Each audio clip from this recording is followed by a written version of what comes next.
कहानी आपके रोंगटे खड़े कर देगी। डर के कारण आपकी रूह कांप उठेगी और आपके दिमाग में बार बार एक ही सवाल उठेगा कि आखिर ये रामू है कौन, जिसको लोग जानने से मना कर दे तो वह लोग मारे जाते हैं, और उसके पीछे का क्या रहस्य है। तो दोस्तों आइए और जानते हैं इस कहानी से जुड़ा रहस्य। आइए लो चलते हैं इस कहानी की ओर। तुलसीपुर गांव जंगलों से घिरा गांव है और जंगल के उस पार मोहनपुर गांव बसा है। और मोहनपुर में कड़ाके की ठंड पड़ रही थी और रात के वक्त चाय की टपरी पर बैठे दो लोग आग के सामने बैठे होते हैं और कोहरा इतना घना है कि 5 कदम आगे कुछ दिखाई नहीं दे रहा था। इस साल की ठंड तो हड्डी तक में घुस रही है। लगता है जैसे आग भी ठंडी पड़ गई हो। और मुझे तो ठंड से ज्यादा तो मुझे आजकल रात से डर लगने लगा है। और तुलसीपुर के उस जंगल को याद करता हूँ तो मेरी तो डर के कारण जान निकल जाती है। क्या यार, फिर वही तुलसीपुर के उस जंगल और भूतनी की कहानी सुन सुन हम पागल ना हो जाए। जब देखो जब कहीं ना कहीं उसकी ही बातें सुनने को मिलती है। हाँ यार, राजेश सुना है कल रात मंगरू काका का भतीजा लकड़ी काटने जंगल गया था। सुबह तक लौटा ही नहीं, सिर्फ वहां पर उसकी कुल्हाड़ी ही मिली। मैंने तो ये सुना है कि वो भूतनी जंगल में घूमती रहती है और जो कोई मिलता है वो उससे एक ही सवाल सबसे बार बार पूछती है कि मेरा रामू कहाँ है। और गलत जवाब दे दिया या बोल दिया कौन रामू, तो वो उसको सीधा मौत देती है। इसलिए तुलसीपुर गांव के लिए कोई जाता नहीं है और रात के वक्त कोई भूल कर भी नहीं जाता। हाँ, पर किसी को ये भी तो नहीं पता कि रामू कौन है और वो भूतनी हमेशा उसके बारे में क्यों पूछती है। अरे भाई, इस सवाल का जवाब तो किसी को नहीं पता। तो फिर किसी को कैसे पता होगा कि उस भूतनी का रामू कौन लगता है और कहाँ है वो। टपरी पर सन्नाटा पसरा हुआ है। दोनों चुप हो जाते हैं। उस ही वक्त वहां पर गांव का हरिया चाचा आता है। चाचा धीरे धीरे चलता हुआ टपरी तक पहुंचा और बोलता है, बेटा ठंड बहुत है, जरा आग के पास बैठने दोगे क्या? हाँ हाँ, क्यों नहीं।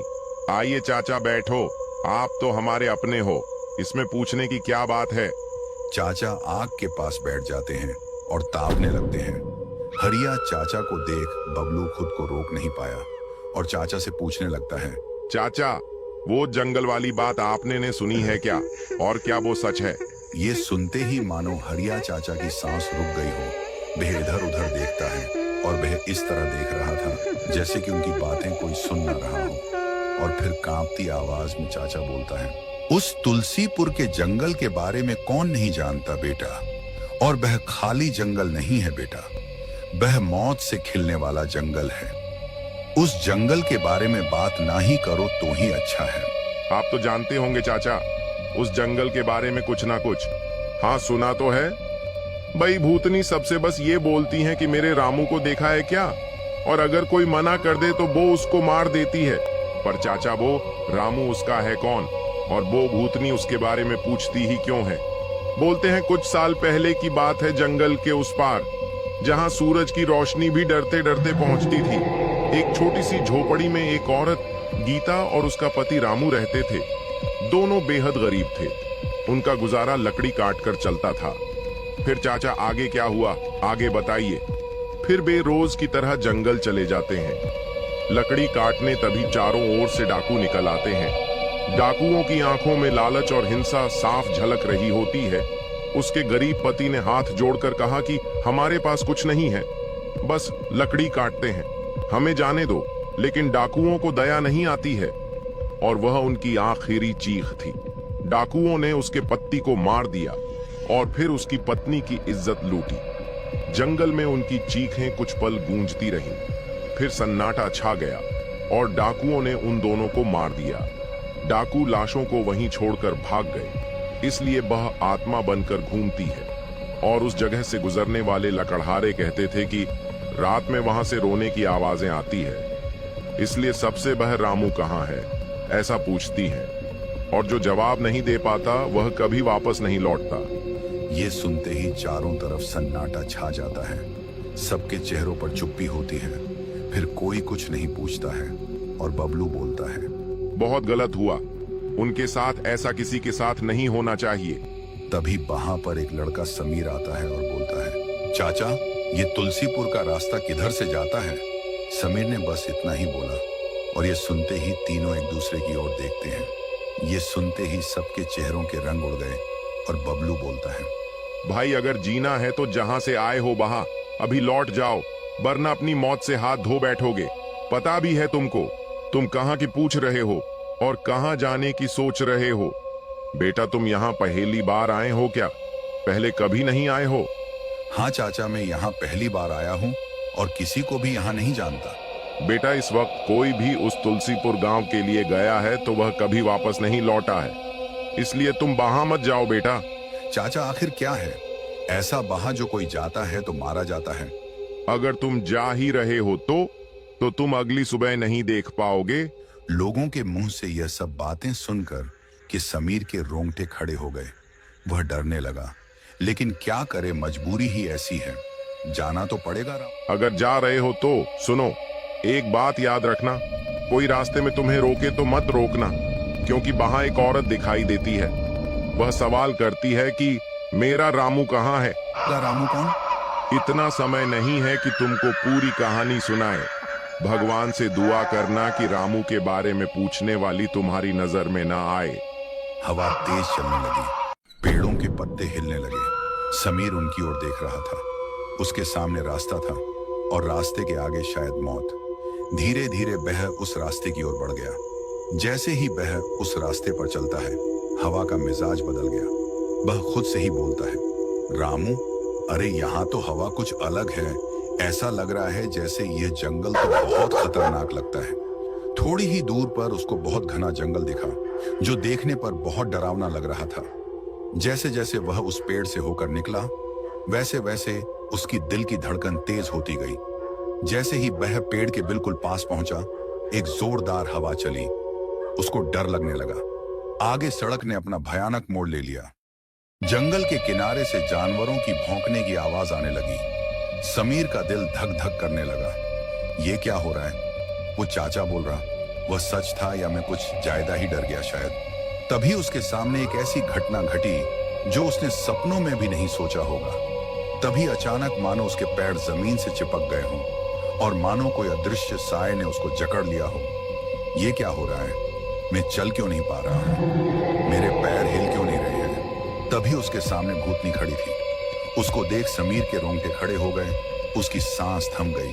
वह भूतनी अब सीधे पास आती है, इतनी करीब कि वह उसकी सांस महसूस कर सकता था।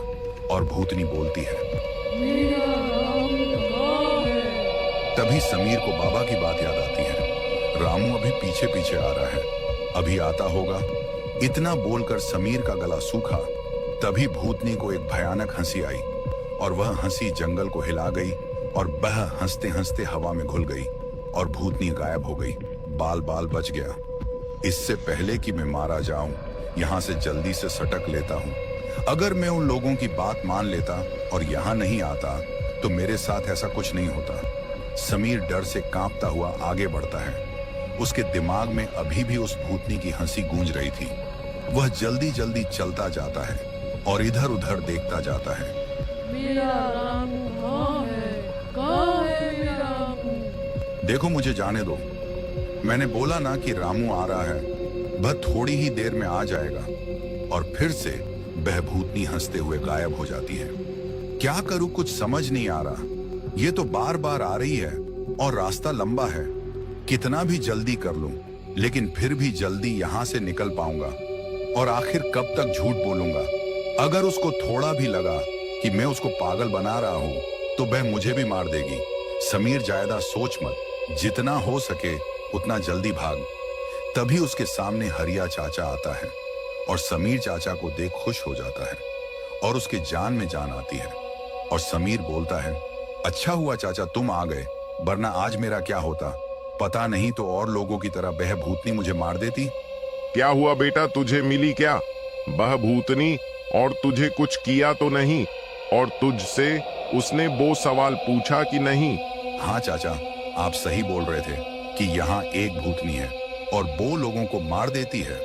लेकिन मैंने तुम्हारी बात नहीं मानी और यहाँ मुसीबत में फंस गया। और मैं यहाँ ना आता तो ऐसा कुछ नहीं होता। वो सब तो ठीक है, पर क्या उसने तुझसे भी वही सवाल पूछा? हाँ चाचा, आपने बताया ऐसा ही सवाल पूछा था। उस भूतनी ने मुझसे कि मेरे रामू को देखा क्या? तो फिर तुमने क्या बोला, जल्दी बताओ। तो चाचा, आपने बोला था न कि वो पीछे पीछे आ रहा है, ऐसा बोल देना। तो मैंने उसको ऐसा ही बोला कि वो आ रहा है थोड़ी देर में पीछे पीछे। और अगर मैं ये बोलता कि कौन रामू में नहीं, जनता किसी रामू को, तो वह और लोगों की तरह मुझे भी मार देती। ये सुनते ही हरिया चाचा का रूप बदलकर आई भूतनी अपने असली रूप में आ जाती है और भूतनी जोर जोर से हंसने लगती है। ये देख समीर चौंक जाता है और पूरी तरह घबरा जाता है, डर के कारण कांपने लगता है। तुझे क्या लगा तू मुझसे बच जाएगा, लेकिन तू अपनी गलतफहमी में था। एक बार जो मेरे सामने आता है वह बच नहीं सकता है, फिर चाहे कोई भी हो। आपके बारे में जानता हूँ और न ही आपके रामू के बारे में। मुझे कुछ नहीं पता। मैं तो यहाँ इस गांव में पहली बार आया हूँ। मुझे छोड़ दो, मुझे जाने दो। कैसे छोड़ दूं मैं? और मेरा राम भी इसी तरह भीख मांगते रहे, हमारी भी किसी ने नहीं सुनी, तो मैं तुझे कैसे जाने दूं? तू भी मरेगा। जाने दो प्लीज, मुझे जाने दो। भूतनी समीर की एक नहीं सुनती है और उसको मार देती है और हंसते हुए गायब हो जाती है।